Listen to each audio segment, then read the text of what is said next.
Brimford Elementary was everything the Weston family had dreamed of, an elite school in a progressive neighborhood where their talented daughter Amara could finally thrive. When their daughter's behavior suddenly changed with her new teacher, her father Malik Weston's secret observation of the school cafeteria uncovered something that would shake him to his core. That day would forever change an innocent child's view of the world. Before we dive into this shocking story that will send shivers down your spine and make you think twice about who's really teaching in our schools, comment below where you're watching from today. And if you like this story, don't forget to subscribe. The autumn air carried a crisp excitement as Malik and Jasmine Weston walked hand in hand up the concrete steps of Brimford Elementary School. The building's warm light spilled onto the manicured lawn, welcoming parents for the annual evening conference. Their footsteps echoed through the hallway decorated with children's artwork, each piece a testament to the creative spirits that filled these classrooms daily. For the Westons, this wasn't just another parents' evening. It was a celebration of their decision to move to this affluent, diverse neighborhood 2 years ago. Here, in this progressive pocket of the city, they felt they'd finally found the perfect place to raise their daughter, Amara. The familiar scent of chalk and children's art supplies filled the air as they made their way to Amara's current classroom. Mrs. Thompson, Amara's teacher, greeted them with a genuine smile that reached her eyes. The couple settled into the small chairs at her desk, feeling slightly oversized but completely at ease. "Mr. and Mrs. Weston," Mrs. Thompson began, shuffling through her papers with obvious enthusiasm, "I cannot express enough how much of a joy it has been having Amara in my class this year." She pulled out a folder filled with Amara's work, spreading out colorful papers covered in neat handwriting and complex math problems. "Amara isn't just excelling academically," Mrs. Thompson continued, her voice warm with pride. "She's consistently at the top of her class in both mathematics and reading comprehension, but what truly sets her apart is her leadership ability. The other children naturally gravitate toward her during group activities." Malik and Jasmine exchanged proud glances as Mrs. Thompson shared story after story of Amara's achievements. Their daughter's analytical mind, her kindness toward classmates, her natural curiosity, each detail confirmed what they already knew about their little girl while filling them with renewed pride. "Just last week," Mrs. Thompson added, "Amara organized a study group for our multiplication tables. She noticed some of her classmates struggling and took it upon herself to help them. That's the kind of student she is, always thinking of others while pushing herself to excel." As the meeting drew to a close, Mrs. Thompson's eyes grew slightly misty. "I'm going to miss having Amara in my class," she admitted, "but I know she'll continue to shine bright in her new classroom." Just then, a knock at the door interrupted their conversation. A woman with shoulder-length blonde-grey hair entered, her smile broad and welcoming. "I hope I'm not interrupting," she said, "but I heard the Westons were here and I just had to introduce myself." Mrs. Thompson brightened. "Oh, perfect timing. Mr. and Mrs. Weston, this is Susan Miller. She'll be Amara's teacher starting tomorrow." Susan Miller stepped forward, extending her hand warmly. "I've heard so many wonderful things about Amara," she said, her voice filled with what seemed like genuine enthusiasm. "Mrs. Thompson has been singing her praises in the teacher's lounge for months. I can't wait to have such a bright young mind in my classroom." Malik and Jasmine felt their hearts lighten even further. Susan Miller had an air of competence and kindness about her that immediately put them at ease. She spoke about her teaching philosophy, her excitement for the upcoming term, and her plans to nurture each student's individual talents. "Amara's academic record is impressive," Mrs. Miller said, "but what really excites me is hearing about her leadership qualities. We'll be doing a lot of group projects this term, and I think she'll really thrive in that environment." As they prepared to leave, Mrs. Miller's parting words lingered in the air. "I can't wait to see Amara tomorrow. I just know we're going to have an amazing year together." Walking out of the school building, Malik and Jasmine felt a deep sense of contentment. The evening had confirmed everything they'd hoped for when they chose this school: dedicated teachers, a nurturing environment, and a place where their daughter could truly flourish. The drive home was filled with animated conversation about Amara's achievements. As they pulled into their driveway, the warm glow from their porch light welcomed them home, where their daughter waited eagerly for news about the meeting. Amara sat cross-legged on the living room couch, her favorite book temporarily forgotten as her parents entered. At 10 years old, she was already showing signs of the remarkable young woman she would become, intelligent, compassionate, and full of curiosity about the world around her. "So?" she asked, bouncing slightly on the cushions. "What did Mrs. Thompson say about me?" Malik scooped her up in his arms, spinning her around as she giggled. "Only that you're the most amazing student she's ever had," he declared, setting her down gently. "Really?" Amara's eyes widened with delight. "Really?" Jasmine confirmed, running her fingers through their daughter's braids. "And guess what? We met your new teacher too. Mrs. Miller seems wonderful."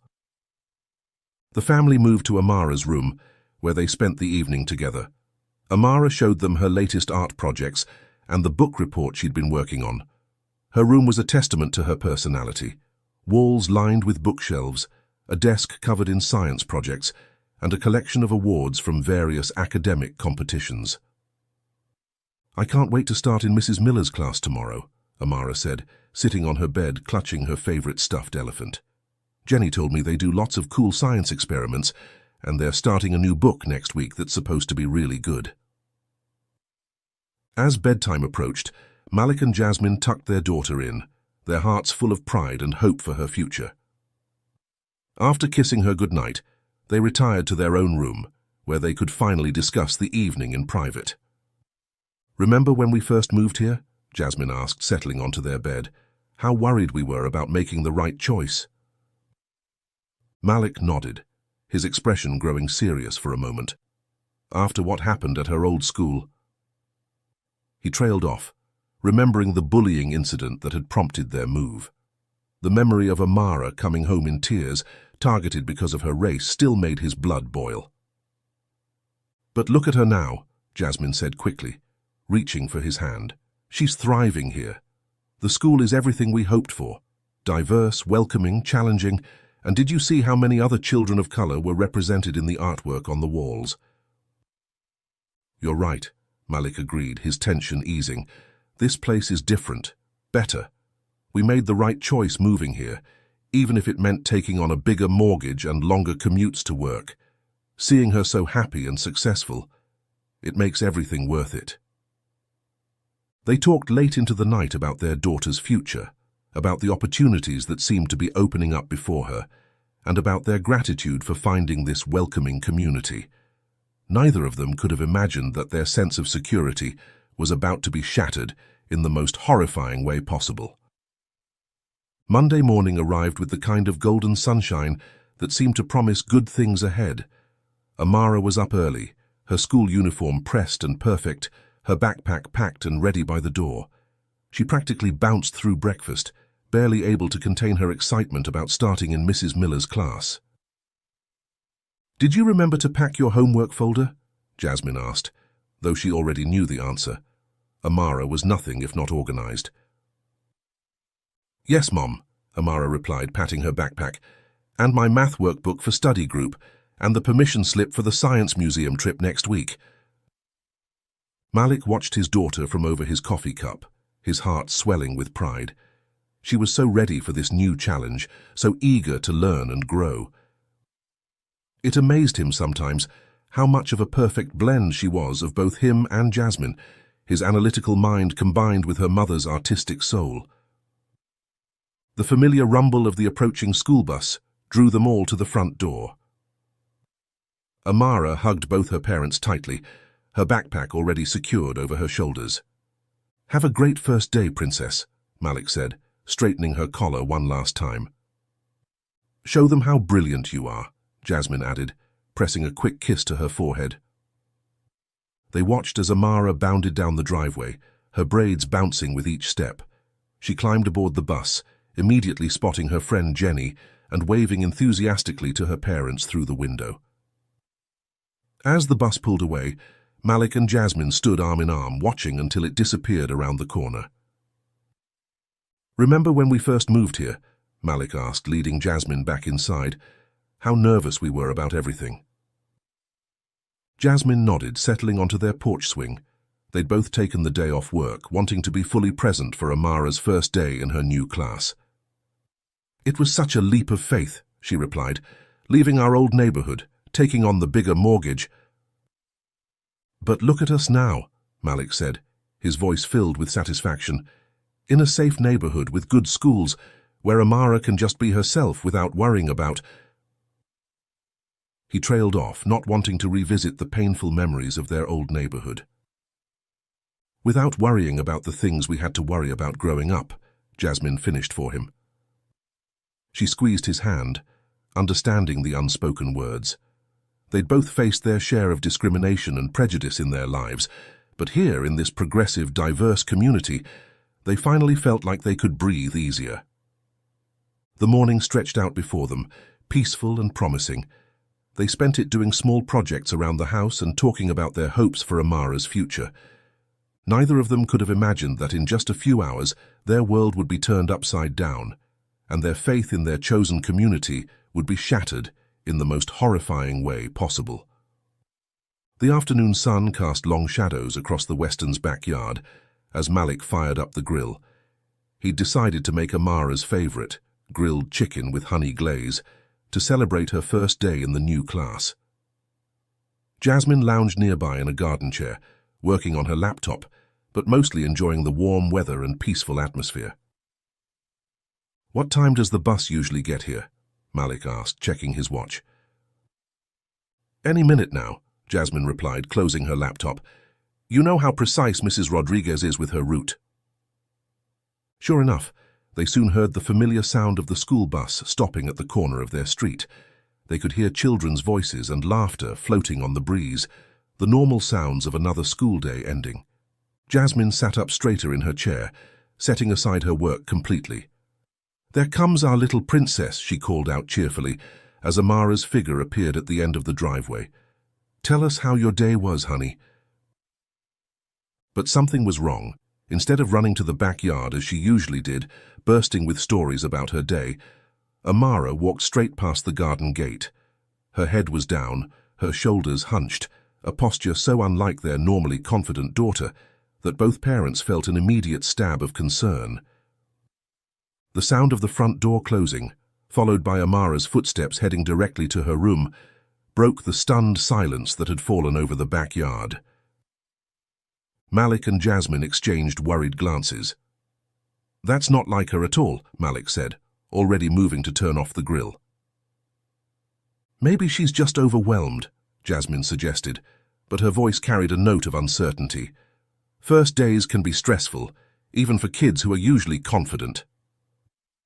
They stood in the garden for a few moments, both trying to convince themselves that this was normal behavior for a child adjusting to a new situation.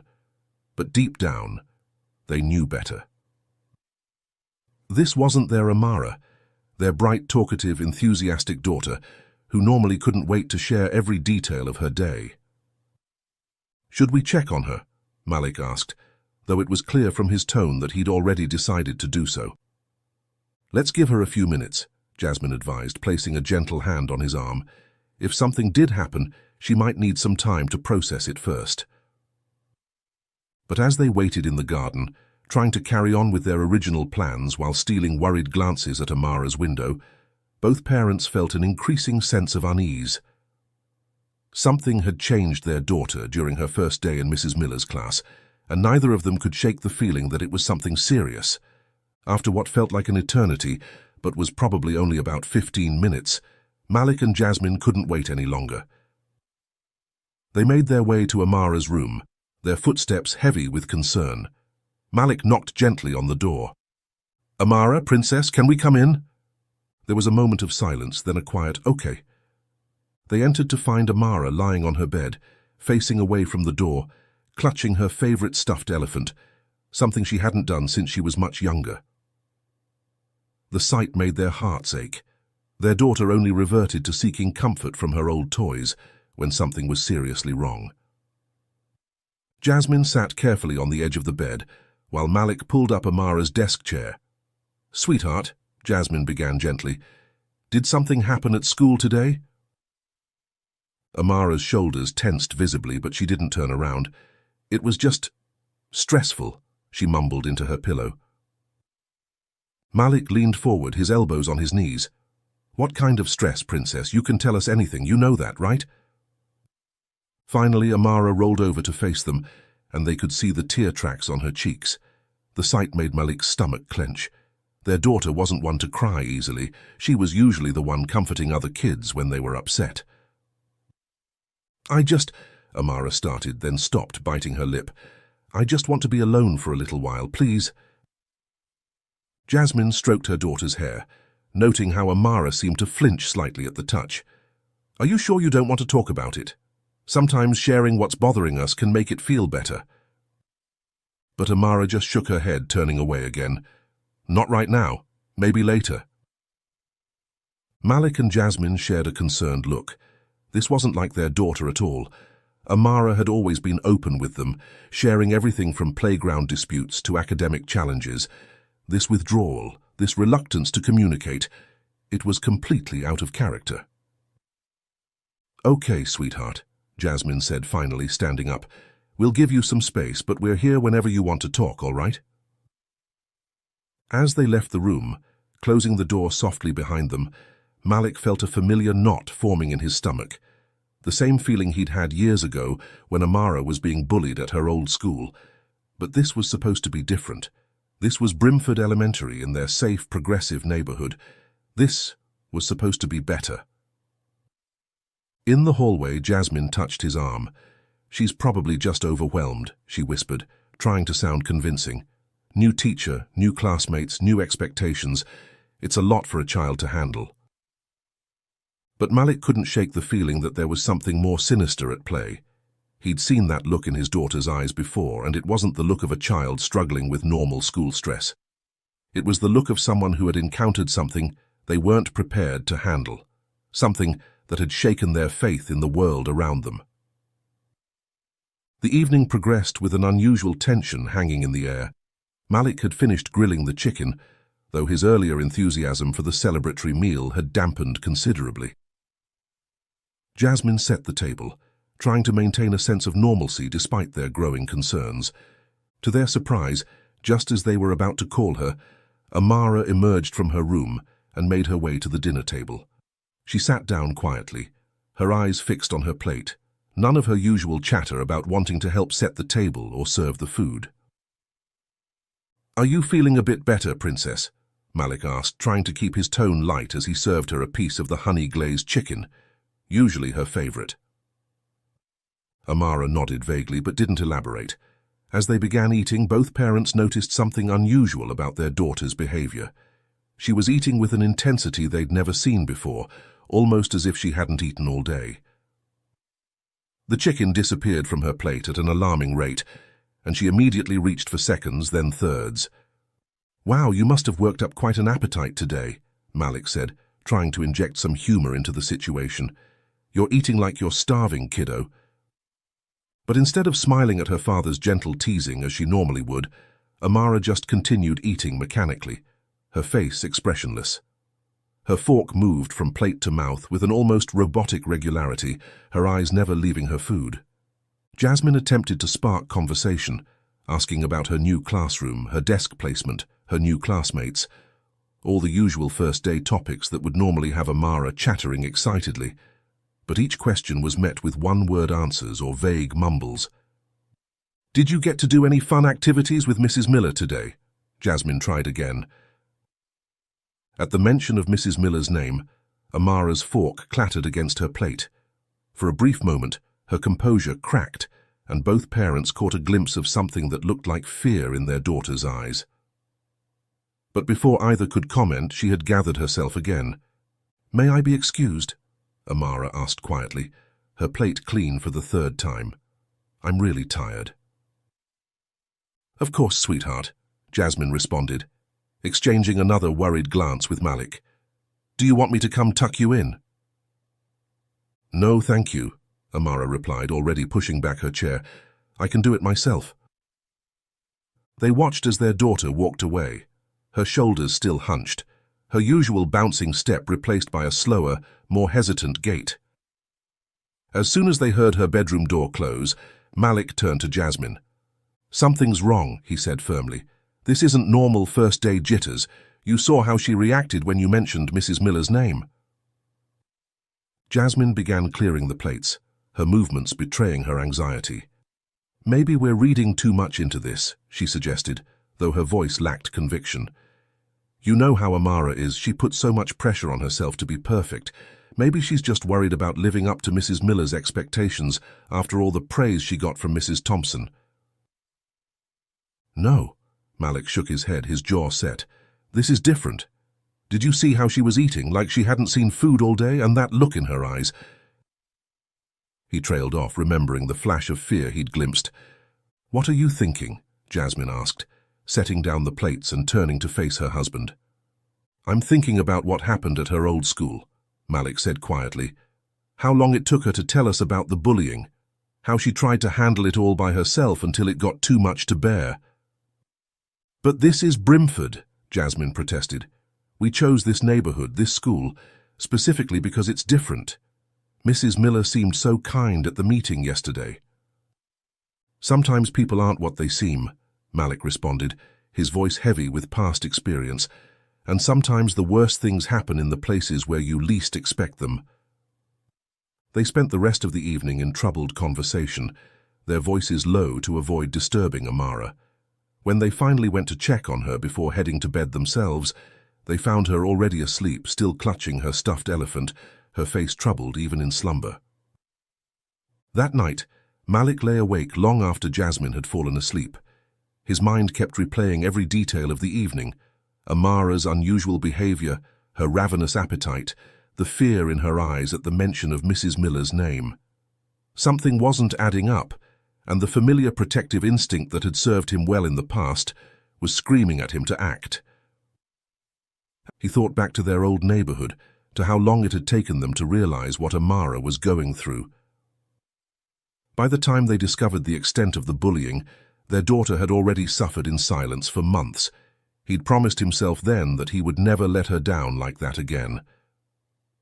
As the first light of dawn began to creep through their bedroom window, Malik made his decision. He couldn't sit back and wait for Amara to tell them what was wrong. He needed to find out for himself. Getting up quietly, he went through his morning routine earlier than usual. When Jasmine stirred, he was already dressed for work. "I thought I'd drive Amara to school today," he said casually when Jasmine gave him a questioning look. "Give her some extra support, you know." Jasmine smiled, touched by what she perceived as a father's thoughtful gesture. "That's sweet of you, honey. I'm sure she'll appreciate it." But Malik had no intention of going to work after dropping Amara off. He'd already sent an email to his office saying he'd be taking another personal day. His real plan was to stay at the school and observe, to figure out what was causing his daughter's distress. As they ate breakfast, Malik watched Amara carefully. She seemed slightly less tense than the previous evening, but still not herself. When he offered to drive her to school, she accepted with a quiet, "Okay." None of her usual excitement about getting to spend extra time with her dad. The drive to school was mostly silent. Malik tried to engage Amara in conversation, but she remained withdrawn, staring out the window as the familiar streets of their neighborhood passed by. As they approached the school, he noticed her beginning to fidget with the strap of her backpack, a nervous habit she'd developed during the bullying at her old school. "You know you can tell me anything, right, Princess?" he said as they pulled up to the school drop-off area. "Anything at all?" Amara looked at him then, and for a moment he thought she might open up, but instead she just nodded, gave him a quick hug and got out of the car. He watched as she walked toward the school entrance, noticing how she seemed to hesitate slightly before going inside.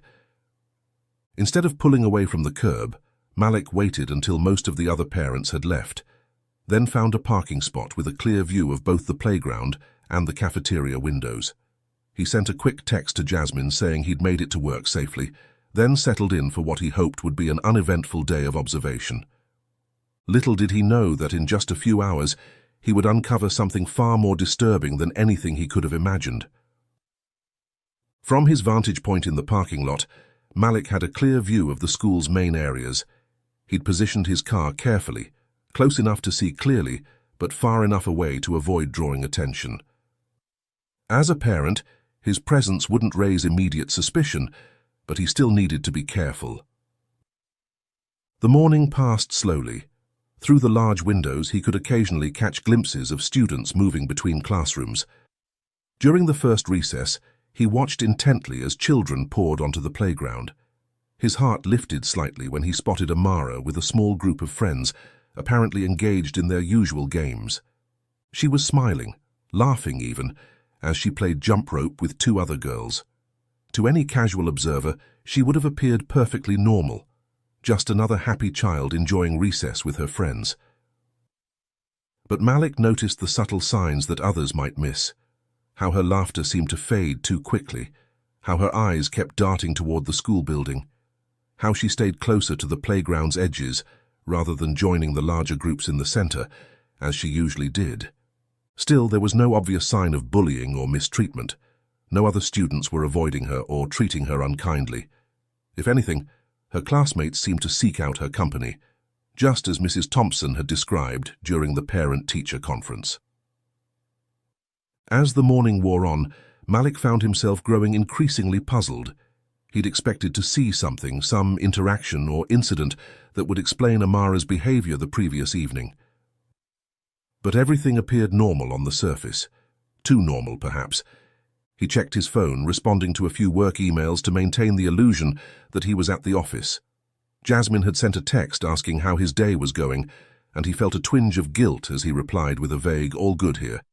He hated being dishonest with her, but he knew she would worry if she knew what he was doing. As lunchtime approached, Malik's attention sharpened. He remembered Amara's unusual appetite at dinner the night before, how she'd eaten as if she'd been starving. Could something be happening during lunch? Were other students taking her food? Was she being prevented from eating? The timing of the lunch periods was something he knew well. Amara had often talked about how her class had the second lunch period right after the third graders. As he watched the first group of students file into the cafeteria, Malik made a decision. Simply observing from outside wasn't enough. He needed to get closer to see exactly what was happening during lunch. He checked his watch. 11:45 a.m. Amara's lunch period would begin in 15 minutes. Taking a deep breath, he stepped out of his car, straightened his tie, and walked toward the school building. As Malik approached the school's main entrance, he forced himself to appear casual, nodding to a passing teacher who recognized him from the previous evening's parent conference. The familiar scent of school cafeteria food wafted through the hallways, a mix of warming bread rolls and something that was probably supposed to be spaghetti sauce. He made his way toward the cafeteria, his footsteps echoing in the nearly empty hallway. The first lunch period was just ending, and he could hear the chaos of children clearing their trays and lining up to return to class. He waited around the corner, not wanting to draw attention to himself until Amara's class arrived for the second lunch period. As he waited, his mind raced through possibilities. Maybe some kids were stealing her lunch money, or perhaps she was being pressured to give away her food. But none of these scenarios seemed to fit with what he knew about Brimford Elementary, or with Amara's apparent interaction with her classmates during recess. The sound of approaching footsteps and children's voices signaled the arrival of the second lunch period. Malik watched as various classes filed into the cafeteria, finally spotting Amara's class among them. His daughter walked in line with her classmates, but something about her demeanor seemed off. While other children chatted excitedly about lunch, Amara kept her head down, almost trying to make herself invisible. Making sure to stay back far enough not to be immediately noticed, Malik positioned himself where he could observe the lunch line. He watched as students moved through, receiving their trays of food. Everything seemed normal at first, the usual array of elementary school lunch options being served to each child. Then Amara reached the front of the line. What happened next made Malik's blood run cold. Instead of receiving the same lunch as her classmates, he watched as Mrs. Miller herself appeared, seemingly from nowhere, and stepped behind the serving counter. She spoke quietly to the lunch staff, who looked confused but stepped aside.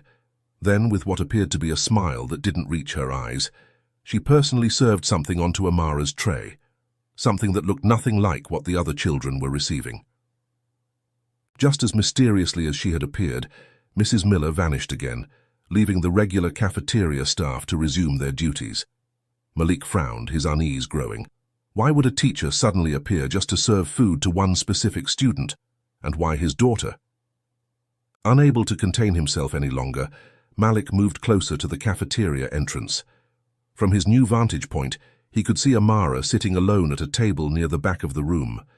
The sight of his usually sociable daughter in isolation was concerning enough, but what he saw on her lunch tray made his stomach lurch.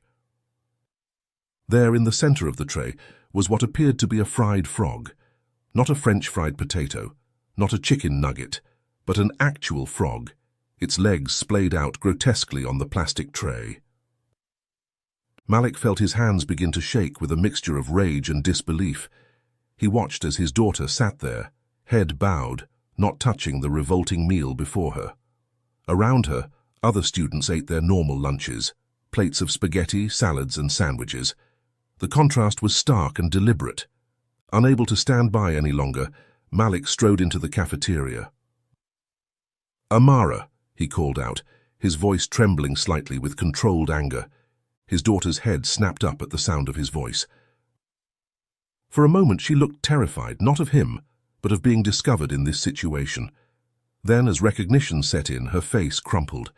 She jumped up from her seat and ran to him, wrapping her arms around his waist and burying her face in his shirt. Malik could feel her small body trembling as he held her. "Baby, what's going on here?" he asked, though he already had a sickening suspicion. "Who gave you this food?" Amara's voice was barely a whisper, muffled against his shirt. "Mrs. Miller," she said, her voice catching. She said this is what our kind eats." The words hit Malik like a physical blow. He looked again at the grotesque meal on the tray, then at his daughter's tear-stained face, and felt something inside him break. All the trust they'd placed in this school, all the belief that they'd found a safe place for their daughter, it all came crashing down in that moment. Here, in their supposedly progressive neighborhood, in their carefully chosen school, their 10-year-old daughter had been subjected to an act of racism so blatant, so cruel, that it took his breath away. And it had come not from other children, but from a teacher, someone who was supposed to protect and nurture his child. Looking around the cafeteria, he noticed other students beginning to stare, some with confusion, others with what appeared to be guilt on their faces, as if they'd known something was wrong but had been too afraid or uncertain to speak up. The reality of the situation hit him full force. This hadn't been a one-time incident. The previous day's behavior, Amara's ravenous appetite at dinner, her reluctance to talk about school, it all made horrible sense now. His daughter had been subjected to this treatment for 2 days, suffering in silence, just as she had at her old school. But this time things would be different. This time he was here to witness it firsthand, and he would make sure there were consequences. With hands shaking from barely controlled rage, Malik pulled out his phone. He could feel Amara still clutching his waist, her small frame trembling against him. The cafeteria had grown eerily quiet, the normal lunch-hour chaos replaced by whispers and stares. Dialing 911, Malik kept one arm protectively around his daughter. When the operator answered, he fought to keep his voice steady.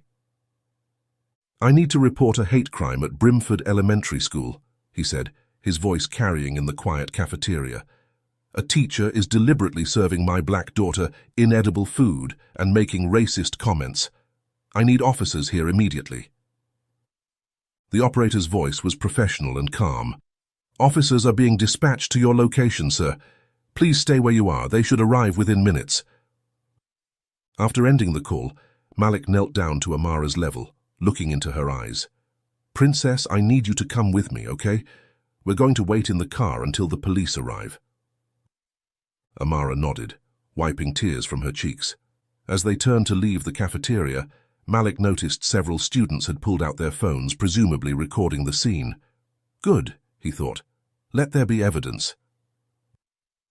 Daddy, Amara whispered as they walked through the hallway. I'm sorry I didn't tell you yesterday. Malik's heart clenched. No, baby, he said firmly, squeezing her hand. You have nothing to be sorry for. Nothing that happened here is your fault. Nothing.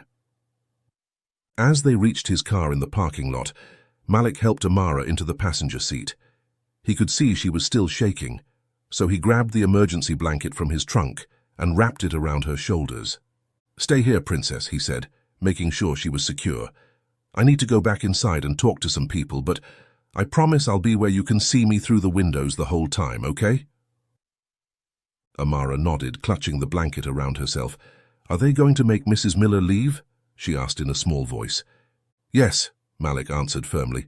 She's never going to hurt you or any other child again, I promise. As he closed the car door, Malik took a deep breath, steeling himself for what was to come. The rage he'd been containing threatened to boil over, but he knew he needed to stay in control. For Amara's sake, he had to handle this the right way. With determined steps, Malik strode back into the school building. The hallways were eerily quiet now, with most students still in the cafeteria or their classrooms. He made his way directly to the principal's office, where he found the secretary already on the phone, presumably having been alerted to the situation. I need to speak with Principal Roberts immediately, Malik stated, his voice firm but controlled. And I need someone to bring me to Mrs. Miller's classroom. The secretary, looking flustered, quickly ended her call. Mr. Weston, Principal Roberts is already on his way to meet you. He should be here any... As if on cue, Principal Roberts rounded the corner, his face grave. Mr. Weston, he began, I've just been informed of a situation in the cafeteria. Take me to Mrs. Miller's classroom, Malik interrupted, his tone leaving no room for discussion. Now. The principal hesitated for just a moment before nodding. Follow me, he said, leading the way down the hallway. They found Mrs. Miller in her classroom, calmly arranging papers on her desk as if it were any other school day. When they entered, she barely looked up, her face wearing an expression of mild annoyance at the interruption. Mrs. Miller, Malik said, his voice trembling with contained fury, I want you to explain why you served my daughter a fried frog for lunch. Mrs. Miller's response was chilling in its casualness. She smirked slightly, still not making eye contact. Can you please get out of my classroom? I'm working. The dismissive tone, the complete lack of acknowledgement of what she'd done, it was almost more than Malik could bear. His fists clenched at his sides as he fought to maintain his composure. Working, he repeated, his voice rising slightly. Is that what you call deliberately terrorizing a 10-year-old child? Is that what you call forcing my daughter to go hungry while making racist comments about what our kind eats? Mrs. Miller finally looked up, her expression cold and unchanged. Mr. Weston, I'm sure I don't know what you're talking about. Now, if you'll excuse me... No, Malik cut her off, taking a step forward. I will not excuse you. I will not excuse this blatant racism. I will not excuse you traumatizing my child. And I certainly will not excuse your attempts to pretend this isn't happening. Principal Roberts, who had been standing quietly by the door, finally spoke up. Mrs. Miller, these are very serious accusations. We need to... But before he could finish, they heard the sound of approaching footsteps in the hallway. The police had arrived. 2 officers appeared in the doorway of the classroom, their presence immediately changing the dynamic of the room. One was a middle-aged white officer with graying hair at his temples, while the other was a younger black officer who introduced himself as Officer Jordan. We received a call about a potential hate crime, the older officer stated, looking around the room. Who's Mr. Weston?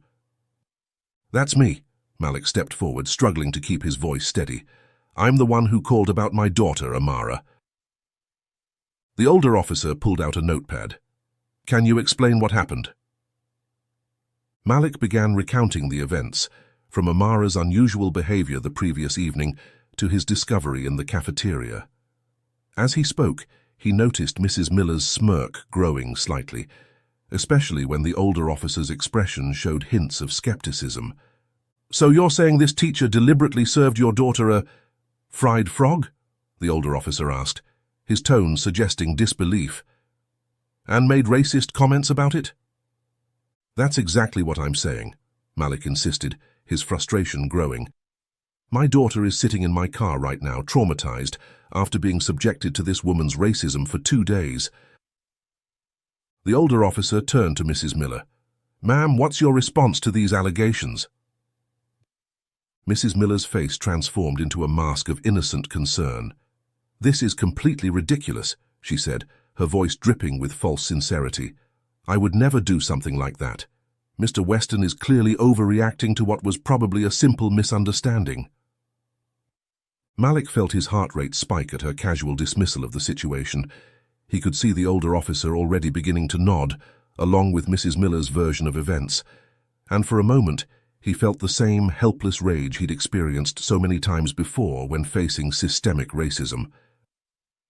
But then Officer Jordan spoke up. "Mr. Weston," Officer Jordan said, his voice calm but authoritative, "could I speak with you privately for a moment?" Malik followed Officer Jordan into the hallway, leaving Mrs. Miller with the other officer and Principal Roberts. As soon as they were out of earshot, Officer Jordan's professional demeanor softened slightly. "Tell me everything again," he said quietly. "Every detail, no matter how small." Something in the officer's tone told Malik that he was truly being heard for the first time.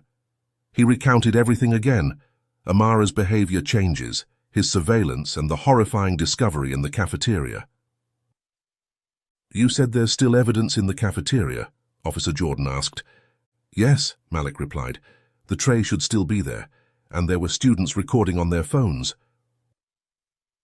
Officer Jordan nodded grimly. "Show me." They walked to the cafeteria, which had been cleared of students but not yet cleaned. On the table where Amara had been sitting, the tray still sat with its grotesque contents undisturbed. Officer Jordan took photos with his department-issued camera, his face growing increasingly serious as he documented the evidence. "This is," he started, then stopped, shaking his head in disgust. "This is beyond unacceptable."